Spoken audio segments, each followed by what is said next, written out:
Oi pessoal, tudo bem? Vamos conversar sobre direito previdenciário hoje, então segue no vídeo.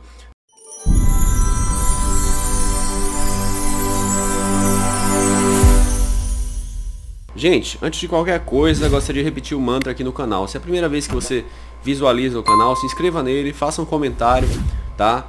Deixa uma curtida no vídeo. Essas atitudes são extremamente importantes para o nosso engajamento aqui no YouTube, tá? Então eu peço de coração, aproveita esses segundos iniciais do vídeo para fazer essas atitudes de engajamento. Meu nome é Adelmo Dias Ribeiro, sou advogado, trabalho há mais de 6 anos com previdência, com saúde e trago conteúdos para o YouTube com o caráter informativo, visando aqui agregar, né, conhecimento na área da previdência e da saúde. Portanto, se você é interessado nesse conteúdo, siga nele. Gente, eu separei aqui alguns questionamentos frequentes de vocês, tá? E vou tratar deles pela ordem, né? A primeira dúvida que surgiu foi sobre a possibilidade de se firmar um acordo numa audiência do juizado, né?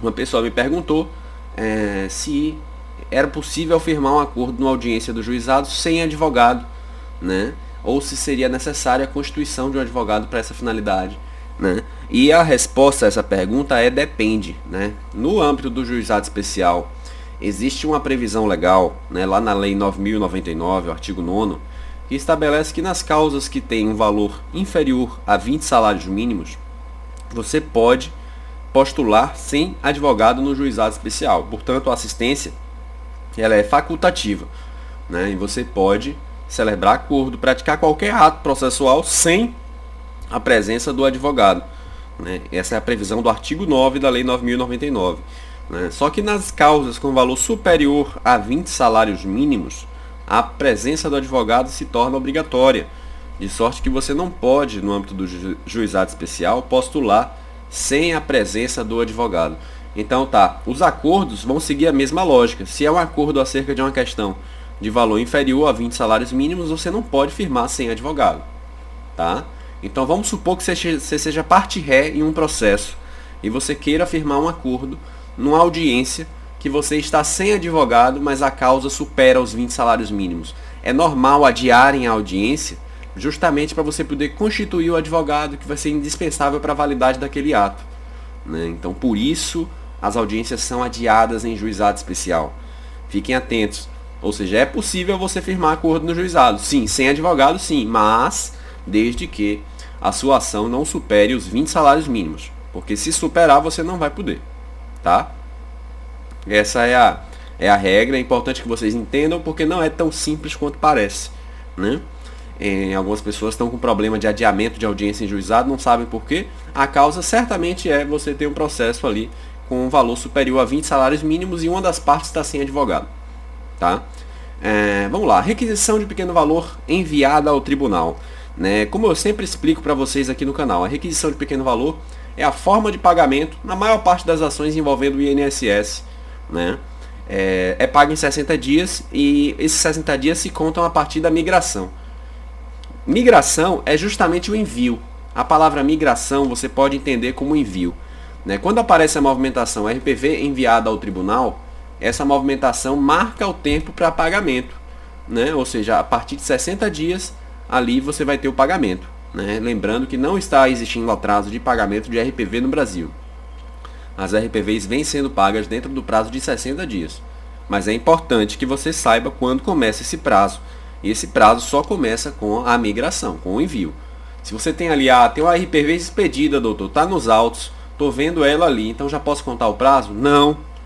Só vai contar o prazo quando você tiver o envio da RPV para o tribunal. Isso aqui eu explico para os colegas advogados também, aqueles que estão iniciando na advocacia, para que eles entendam. O fato da RPV estar ali não significa que você já vai receber. A RPV precisa ser enviada, né, para depois, posteriormente, ser paga. Tá? Então fiquem cientes dessa informação.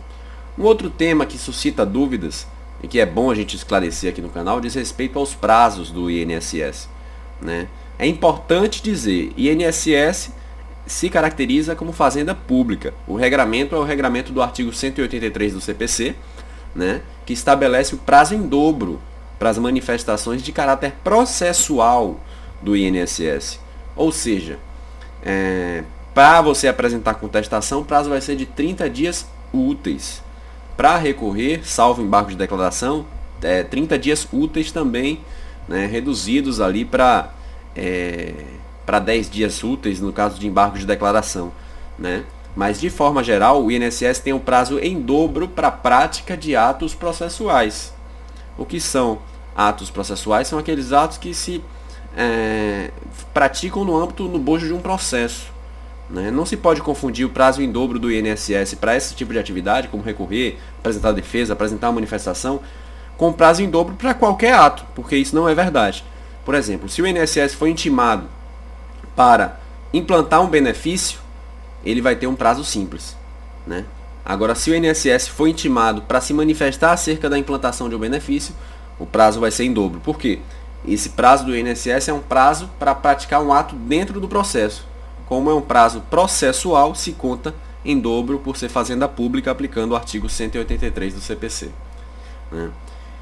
Um outro tema que a gente conversou recentemente, eu queria trazer para vocês, e pode ser também consultado no nosso site, o diasribeiroadvocacia.com, diz respeito ao autismo nível 2 e o direito ao benefício do BPC.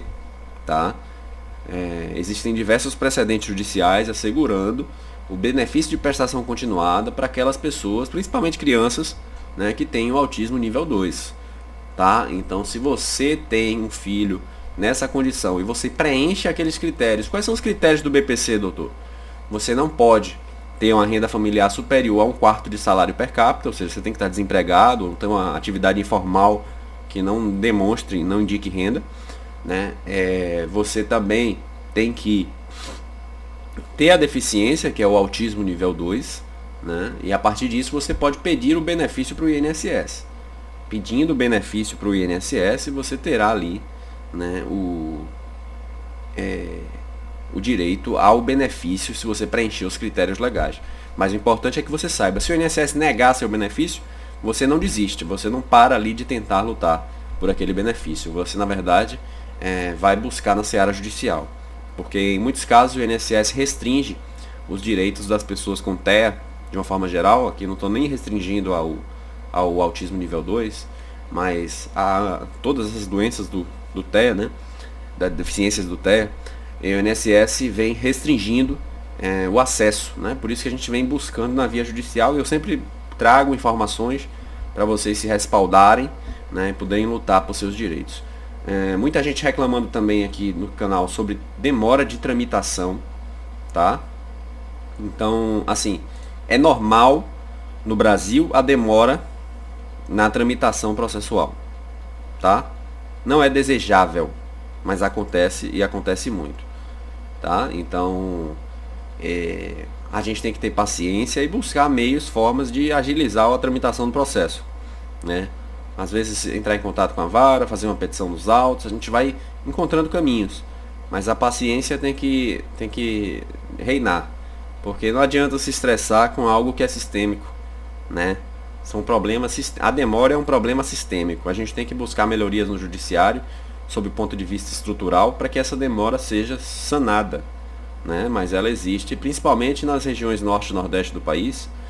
A demora é algo constante e que a gente lida diariamente, tá? Então, importante ter paciência, importante saber reagir e não se desesperar, porque às vezes o desespero atrapalha. Particularmente, por exemplo, eu tive um cliente que ele resolveu ir na vara pessoalmente tirar satisfação, né? E o resultado disso aí foi que o processo foi julgado improcedente, ele tendo razão, né? Certamente criou uma confusão lá, por falta de paciência. Na verdade, ele tinha razão, porque o processo estava demorando muito, mas ele criou uma confusão por falta de paciência e o processo veio a ser julgado de forma contrária no movimento de retaliação. Então eu sempre alerto aos clientes para que tomem cuidado, não façam as coisas na emoção quando o assunto é demora processual, tá? Porque na maior parte das vezes você vai fazer besteira, né? O problema é complexo, é um problema que envolve a tramitação de centenas e centenas e milhares de processos no judiciário, né? E ninguém é culpado diretamente, concretamente pela demora do seu processo. Não existe um culpado, existe um sistema que em alguns momentos é disfuncional, não funciona como deveria, né? Isso gera problemas para todas as pessoas. A gente vai ficando por aqui, pessoal. Espero que vocês tenham gostado do vídeo e até a próxima, tá?